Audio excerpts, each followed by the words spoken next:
নমস্কার বন্ধুরা, ঐশীজ কিচেনে সবাইকে জানাই স্বাগত। প্রতিদিনের মতো আজ আমি একটা নতুন রেসিপি নিয়ে চলে এসেছি।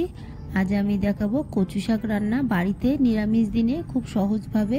এইভাবে যদি কচু শাক রান্না করেন দেখবেন এটা দিয়েই সব ভাত খেয়ে নেবেন।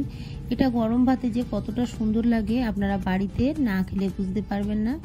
প্রথমেই দেখুন গ্যাসে কড়া বসিয়ে দিয়েছি, দিয়ে এর মধ্যে সর্ষের তেল দিলাম। এই তেলটাকে খুব ভালো করে গরম করে নেব। তেলটা গরম হয়ে গেছে, এর মধ্যে দিয়ে দিলাম শুকনো লঙ্কা। ফোড়নটাকে কয়েক সেকেন্ড নেড়ে আমি ভেজে নেব। আরও একটা শুকনো লঙ্কা দিয়ে দিলাম। কচু শাকে দেখবেন একটু ঝাল বেশি হলে ভালো লাগে। দেখুন লঙ্কাগুলোর গায়ে কালার এসে গেছে। এই সময় দেখুন এখানে আছে রসুন কুচি, আছে পেঁয়াজ কুচি, আছে কাঁচা লঙ্কা চেরা। প্রথমে আমি রসুনগুলো দিয়ে দেব। রসুনের কোয়াগুলো ছাড়িয়ে তারপর ওগুলোকে একটু কুচিয়ে নিয়েছি। আপনারা চাইলে একটু থেতো করেও দিতে পারেন। দিয়ে দিলাম কুচানো পেঁয়াজ। পেঁয়াজ রসুন দেওয়ার পর আমি এর মধ্যে দিয়ে দেব খুবই সামান্য লবণ। একটু লবণ দিয়ে ভাজলে দেখবেন তেলটা গায়ে ছিটকাবে না, আর পেঁয়াজ রসুনটা খুব তাড়াতাড়ি নরম হয়ে যাবে, ভাজাটাও তাড়াতাড়ি হয়ে যাবে। দেখুন বেশ কিছুক্ষণ নেড়ে পেঁয়াজ রসুনটাকে আমি কিছুটা ভেজে নেব।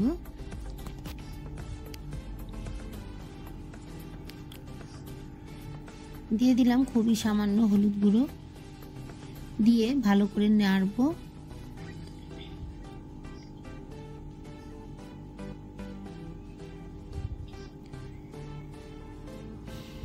দেখুন পেঁয়াজ রসুনটা একটু ভাজা হয়ে গেলে এর মধ্যে দিয়ে দিলাম কাঁচা লঙ্কা। কাঁচা লঙ্কাগুলোকে আমি চিড়ে দিয়েছি।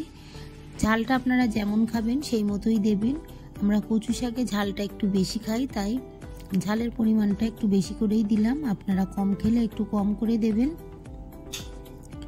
কাঁচা লঙ্কাটাকেও একটু নেড়ে ভেজে নিলাম। দেখুন কাঁচা লঙ্কাটাও ভাজা হয়ে গেছে, পেঁয়াজ রসুন ভাজা হয়ে গেছে। এইভাবে প্রথমে আগে ভালো করে ভেজে নেবেন। যদি বাড়িতে চিংড়ি মাছ থাকে প্রথমে চিংড়ি মাছটাকে ভেজে এই একইভাবে রান্না করবেন, সেটা দেখবেন আরও খেতে ভালো লাগে। চিংড়ি মাছ না থাকলে আমার মতো করেই রান্না করবেন, এটাও কিন্তু খারাপ লাগবে না, খুবই ভালো লাগে। কচু শাকগুলোকে আমি কুচিয়ে নিয়ে খুব ভালো করে ধুয়ে নিয়েছি।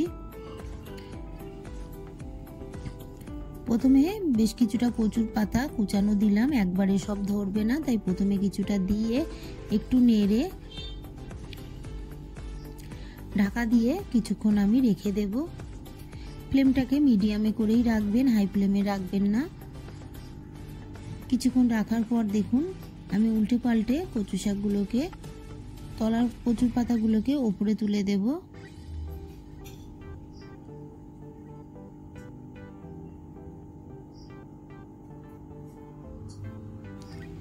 কচু শাকটা দেখছেন আস্তে আস্তে কমে যাচ্ছে।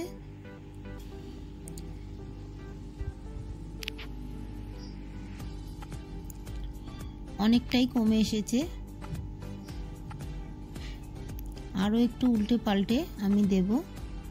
এরপর আমি এর মধ্যে বাকি যে কচুর পাতাগুলো আছে সেগুলোকে এর মধ্যে দিয়ে দেব।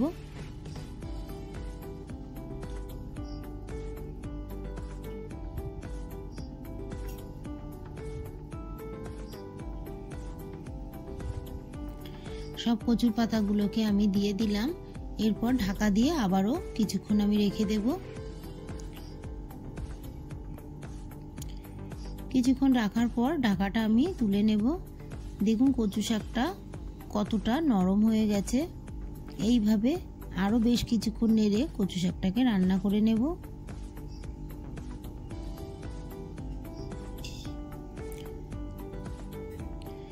মিডিয়াম ফ্লেমে কচু শাকটা একটু সময় নিয়ে রান্না করবেন, দেখবেন সেটা খেতে বেশি ভালো লাগে। হাই ফ্লেমে করলে তাড়াতাড়ি কড়ার গায়ে লেগে যাবে, তখন নামিয়ে খেলে স্বাদটা অতটা ভালো লাগবে না। তাই একটু সময় নিয়েই কচু শাক রান্না করবেন। দেখুন কচু শাকটা কমে আসলে তখনই আমি লবণ হলুদ দিলাম। আগে কিন্তু পেঁয়াজটা ভাজার সময় অল্প একটু দিয়েছিলাম, আর সেই মতো বুঝে লবণটা দেবেন।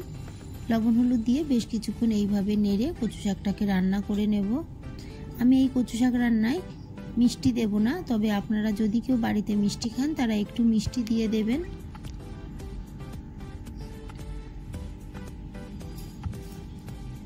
বেশ কিছুক্ষণ এইভাবে কচু শাকটাকে নেড়ে রান্না করে নেব। ফ্লেমটাকে আমি লো করে রেখেছি।